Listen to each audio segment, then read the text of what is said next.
सभी साथियों को मेरा नमस्कार। मैं कैलाश कुमार कुमावत आप सबका स्वागत करता हूं अपने यूट्यूब चैनल पे, जिसका नाम है कैलाश आयुर्वेद वाला।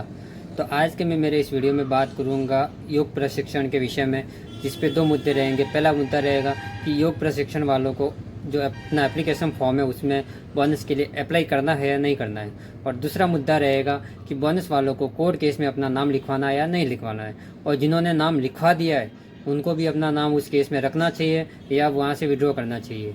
तो इसी विषय में बात करेंगे आगे, लेकिन उससे पहले मैं आप सबको बता देना चाहता हूँ कि मैं अपने यूट्यूब चैनल पे सिर्फ और सिर्फ आयुर्वेद से रिलेटेड जो भी इन्फॉर्मेशन और अपडेट्स होती है उसी की वीडियो बना के अपलोड करता हूँ।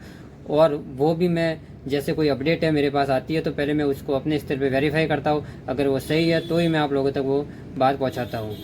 तो इसी तरह की आयुर्वेद भर्ती से संबंधित अपडेट्स और इन्फॉर्मेशन समय समय पर अपने घर बैठे बैठे मोबाइल से लेने के लिए, वो भी पूरी डिटेल के साथ में, पूरे प्रूफ के साथ में लेने हो तो मेरे चैनल को सब्सक्राइब कीजिए और जो बेल बटन है उसको क्लिक कीजिए, ताकि जब भी मैं मेरा कोई वीडियो अपलोड करूं तो वो आपके पास सबसे पहले पहुंचे और उसको आप सबसे पहले देख पाओ। तो चलिए फिर आगे हम बात करते हैं योग प्रशिक्षण के विषय में। इस विषय में बात करना इसलिए ज़रूरी हो गया है क्योंकि मैं पिछले 2 दिन से देख रहा हूँ कि काफ़ी लोग ग्रुपों में मैसेज और कमेंट्स कर रहे हैं एक दूसरे पे कि योग प्रशिक्षण में बोनस लगाओगे तो आपका जो फॉर्म है वो रिजेक्ट हो जाएगा या फिर आपको भर्ती से डिबार कर दिया जाएगा। और कुछ लोग कह रहे हैं कि ऐसा कुछ नहीं होगा, अगर बोनस मिलेगा तो ठीक है, नहीं तो अपना फॉर्म वगैरह रिजेक्ट नहीं होगा। तो इस विषय में हम डिटेल से बात करते हैं पूरी। आप सभी योग प्रशिक्षण वालों का मैं रेस्पेक्ट करता हूँ क्योंकि आप लोग अपने हक के लिए आवाज़ उठा रहे हो। अपने हक के लिए जो कोई भी आवाज़ उठाए और उसके लिए मुद्दा चाहे कुछ भी हो, लेकिन मैं उन सब की रेस्पेक्ट करता हूँ क्योंकि अपने हक के लिए लड़ना बहुत ही अच्छी बात है। अपने आयुर्वेद में ऐसे बहुत से लोग हैं जो घर बैठे बैठे ही अपनी आवाज़ें खाली व्हाट्सअप और फेसबुक में उठाते हैं, तो उनसे तो आप बेटर ही हो कि आप अपने लिए लड़ रहे हो। लेकिन काश आप ये लड़ाई जो अब अपने शुरू की है वो पहले करते तो अच्छा रहता है और सही डायरेक्शन में करते।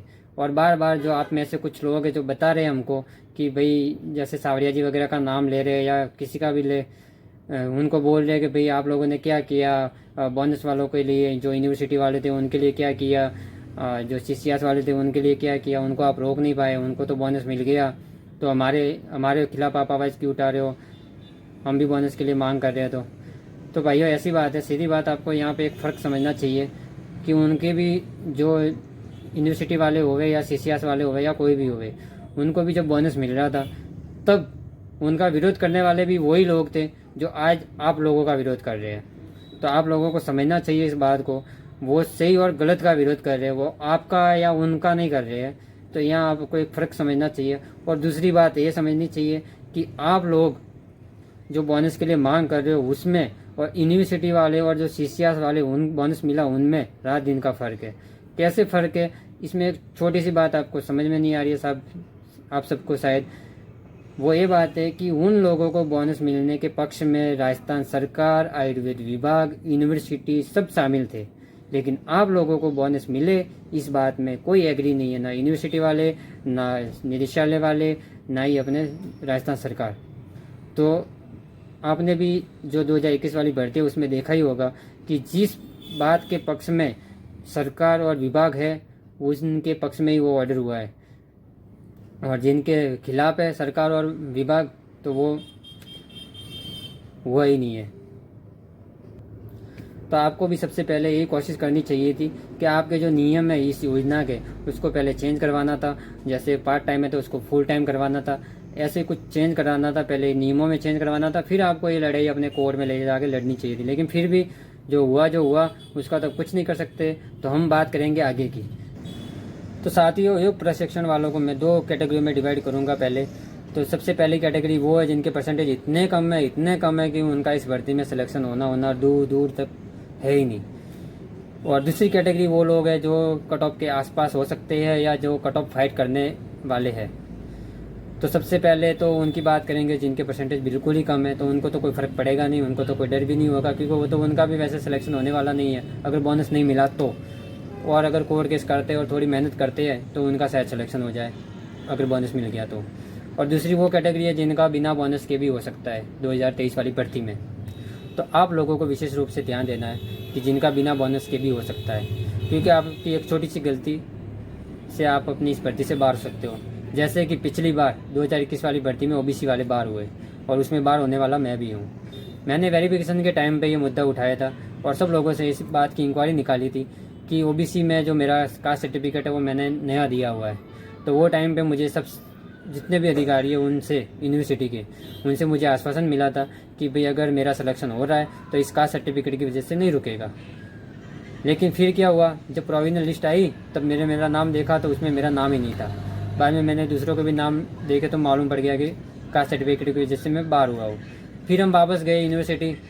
जब लिस्ट आई थी अपने 5 तारीख दूसरे महीने में आई थी लिस्ट, और 2 दिन के लिए आपत्ति दर्ज कराने का टाइम दिया था सबको। 7 तारीख और 8 तारीख या 9 तारीख ऐसा कोई था। तो उस दिन हम सब लोग जो भी थे वो आपत्ति देने आए थे। उसमें से मैं और मेरे साथ वाले सुबह 9 बजे यूनिवर्सिटी गए हुए थे और शाम को 5 बजे तक हम लोग वहाँ पे खड़े रहे बिना पानी खाना पिए किए कुछ भी। उसका सिर्फ एक ही रीज़न था और वो रीज़न ये था कि हमें समझ में नहीं आ रहा था कि हम क्या करें। जैसी कंडीशन आज आपकी है वैसी कंडीशन उस दिन हमारी थी। तो उस दिन हमको एक बात समझ में नहीं आ रही थी कि हम लोग जो हमारे नए कास्ट सर्टिफिकेट की वजह से बाहर हुए हैं उसके साथ में हमें अपना पुराना वाला कास्ट सर्टिफिकेट जमा करवाना था। तो इस बारे में हमने यूनिवर्सिटी में जो लोग थे, जो अधिकारी थे, जो अपने डॉक्यूमेंट जमा कर रहे थे, आपत्तियाँ ले रहे थे, उनसे बात की कि हमें अपने कास्ट सर्टिफिकेट जो पुराना और नया है तो पुराने वाले के साथ में एफिडेविट जमा करवाना है या नहीं करवाना है। तो वहाँ जो भी अधिकारी थे उनका यही कहना था कि आप अपने जो भी डॉक्यूमेंट है वो और पुराना और नया कास्ट सर्टिफिकेट जमा करा दो। एफिडेविट जमा कराओगे या नहीं कराओगे कोई फ़र्क नहीं पड़ेगा। ये बात उन यूनिवर्सिटी वालों के जो अधिकारी थे उन्होंने बोली थी। लेकिन हम लोगों ने अपने डॉक्यूमेंट शाम के 5 बजे तक जमा नहीं कराए क्योंकि हम लोग कन्फ्यूज में थे कि हम करें तो करें क्या, एफिडेविट दे या नहीं दे साथ में। लेकिन फिर भी जब सब ने मिलकर आपस में डिसाइड किया तब एक बात हमने ठान ली कि एफिडेविट तो साथ में देना ही है, भले काम आए या ना आए। तो उस दिन हमने एफिडेविट दिया और अपने जो भी डॉक्यूमेंट थे वो भी सब साथ में जमा करा के हम लोग आ गए। फिर बात करें हम अजमेर निदेशालय की, तो वहाँ पे भी जिन लोगों ने धरना दिया हुआ था उन्होंने मुद्दा उठाया था अपने अधिकारियों के सामने कि जो कास्ट वाले उनको अंदर लेना या नहीं लेना, इस बारे में बात चल रही थी। तब भी अधिकारी लोग थे वो बोल रहे थे कि जिनके 3 साल का है सर्टिफिकेट 23 जुलाई 2018 से 23 जुलाई 2021 तक का, उनको वो लोग कंसिडर करेंगे। लेकिन जैसा कि आप सबको मालूम होगा कि जब फाइनल लिस्ट आई तब सिर्फ उन्हीं लोगों को कंसिडर किया गया जिनके पास कोर्ट का ऑर्डर था। तो उस कोर्ट के ऑर्डर में जिनका लिखा हुआ था कि इनको ओबीसी में कंसिडर किया जाए उनको ही उन्होंने कंसिडर किया है। तो ये सारी बातें मैं आपको इसलिए बता रहा हूँ कि मैं आप सबको एग्जांपल दे रहा हूँ खाली कि जैसे हम लोगों ने पहले जब हमारा कास्ट का मैटर हुआ था तब हमने यूनिवर्सिटी वालों पे, फर्स्ट बार हमने यूनिवर्सिटी वालों पे भरोसा किया कि ये जो इनका आश्वासन है दिया हुआ कि हम लोगों का नाम बाहर नहीं होगा कास्ट सर्टिफिकेट की वजह से, तो उस पर यकीन किया। फिर जब हम दूसरी बार गए तो दूसरी बार हमने अच्छा हुआ कि किसी अधिकारी की बातों पे विश्वास नहीं किया। और फिर उसके बाद में अजमेर की बात करें तो वहीं से भी यही रिस्पॉन्स था कि ओबीसी वालों को कंसिडर कर दिया जाएगा, लेकिन वहाँ से भी हमको कंसिडर नहीं किया गया। तो ये एग्जांपल मैं इसलिए दे रहा हूँ कि आप लोग योगा वाले भी किसी के भी अधिकारी हो, आपके कोई मिलने वाला या फिर आपके कोई नेताओं में से आपके किसी की बनती हो, उससे आप कॉल पे बात करो, या फिर आप निदेशालय जो अधिकारी है उनसे करो, या सचिवालय में आपकी कोई पहुँच है वहाँ पे आप कहीं से भी इंक्वायरी निकालो। और इंक्वायरी निकालने के बाद में आपके पास जो भी रिप्लाई आता है उन बातों पर यकीन करके, भरोसा करके कोई भी डिसीजन ना ले, क्योंकि आगे चलकर आपको ये महंगा पड़ सकता है, जैसा कि ओबीसी वालों के साथ हुआ। अगर उस दिन हमने एफिडेविट जमा नहीं करवाया होता तो फिर हमारे जो कोर्ट का ऑर्डर है वो भी हमारे फेवर में नहीं आता। तो दूसरी हम बात करते हैं अपने कोर्ट केस में नाम लिखवाने की, नहीं लिखवाने की। तो आप सबको शायद मालूम नहीं होगा कि एक एनआईए वाला केस है अपने भर्ती में जो अभी भी जयपुर हाईकोर्ट में चल रहा है, जिसमें 16 कैंडिडेट है टोटल।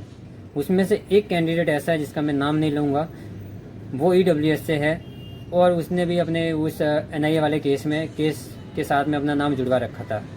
तो उस कैंडिडेट के परसेंटेज इतने ज़्यादा थे कि वो जो ईडब्ल्यूएस की कट ऑफ है जिसमें मान लो 70 सीटें, तो वो कम से कम 40-50 नंबर पे उसका नंबर आ रहा था। लेकिन उसका नाम उस केस में होने की वजह से क्या हुआ कि जब फाइनल लिस्ट आई ना, तो उस अभ्यर्थी का नाम ही नहीं था फाइनल लिस्ट में, क्योंकि उसने बोनस के लिए कोर्ट केस कर रखा था।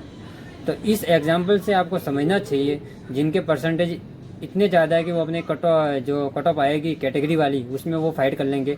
तो उन लोगों को मेरी विशेष अपील है कि आप लोग मेरे इस बात पे गौर करें, और हो सके तो कोर्ट केस में अपना नाम न लिखवाएं, क्योंकि अगर एक बार आपने नाम लिखवा दिया तो आगे फिर अगर आपका बिना बोनस के भी सिलेक्शन हो रहा है तो भी आपका सिलेक्शन रुक जाएगा।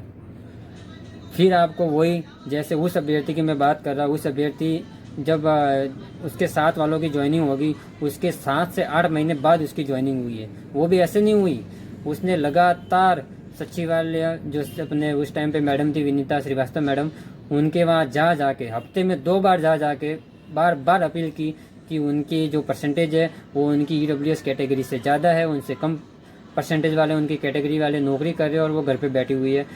तो उन्होंने बार बार अपील की, तब जाके उनको पोस्टिंग मिली है। और उन्होंने अपील भी कब की, पहले उन्होंने अपने केस में जो नाम था वो विड्रॉ कराना पड़ा उनको, फिर जाके उनकी जो पोस्टिंग हुई है।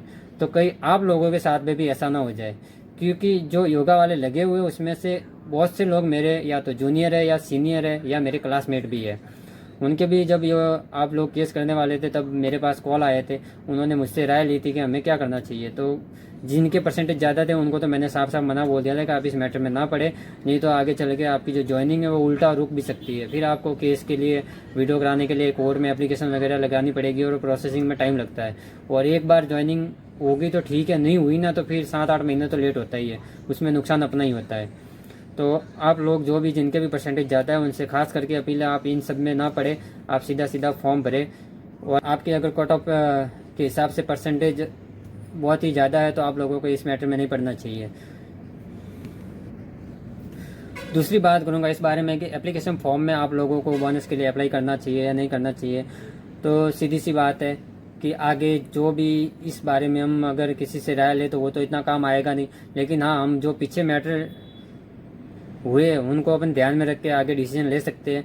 तो आगे भी बहुत से लोगों ने कोर्ट केस कर रखे थे बोनस के लिए, बहुत से लोगों ने अप्लाई भी किया था, लेकिन उनको कोई ऐसा डी बार वगैरह किया नहीं है। लेकिन मैं आपको एक बार और बता देना चाहता हूँ यहाँ पे स्पष्ट रूप से कि जब हमारा मुद्दा हुआ था OBC वाला, तब क्या हुआ था कि जब फाइनल लिस्ट बनी थी ना, तो फाइनल लिस्ट यूनिवर्सिटी से बनी तब हमारा नाम था एक बार। लेकिन फिर क्या हुआ कि जो 20 जनवरी को जो आदेश जारी हुआ था जिसमें स्पष्ट रूप से लिखा हुआ था कि जो कास्ट सर्टिफिकेट वाले जो भी है नए अंतिम तिथि के बाद का बना हुआ तो वो वैलिड नहीं होगा। तो उसी टॉपिक पे जो भी अपने अधिकारी है वगैरह है उनकी कमेटी बैठी, उन्होंने मीटिंग की और उस मीटिंग में निर्णय लिया गया कि जो भी कास्ट सर्टिफिकेट जिनका भी नया है उनको इस भर्ती से जो प्रोविजनल लिस्ट आने वाले उससे बाहर किया जाए। तो उसके बाद में जब लिस्ट वापस बनाई गई और हमारे जो भी नए जिन्होंने कास्ट सर्टिफिकेट लगाए थे उन सबको बाहर कर दिया। तो इस बात से मुझे एक समझ में आ गई कि आयुर्वेद भर्ती में कुछ भी अगर कोई भी डिसीजन होता है या कोई भी निर्णय होता है या कुछ भी नई बात होती है तो वो ऐसे नहीं होती है। अभी आप किसी भी अधिकारी को जाके पूछोगे तो वो आपको अलग अलग राय देगा, या आप उस अधिकारी से व्यक्तिगत रूप से मिलो या फिर आप उस अधिकारी से किसी भी अधिकारी से फ़ोन पे बात कर लो। तो अभी आपको कोई अपडेट जो भी मिलेगी वो बाद में कोई काम नहीं आती है, क्योंकि एक्चुअली में वो लोग डिसीजन कब लेते हैं जब आयुर्वेद की कमेटी बैठती है, आयुर्वेद के अधिकारियों की कमेटी बैठती है और उसके बाद में मीटिंग होती है, तभी वो लोग डिसाइड करते हैं कि अब क्या करना है। तो इसलिए अभी आप किसी की बातों में ना आए, आपकी जो भी सवाल जवाब है वो किसी और से पूछने का कोई मतलब नहीं है। आप अपने स्तर पर ही अपने विवेक से सोच समझ के और अप्लाई करें ताकि आपको भविष्य में कोई परेशानी ना होवे। और इस विषय में आपको डिटेल में बात करनी है तो मैं पूरी बात इतनी वीडियो से समझा नहीं पाऊँगा। आप मुझे मेरे फेसबुक से या व्हाट्सएप से या इंस्टाग्राम से मुझे कांटेक्ट कर सकते हैं, तो मैं आपको और इस बारे में बता सकता हूँ। पूरा वीडियो देखने के लिए आप सबका धन्यवाद।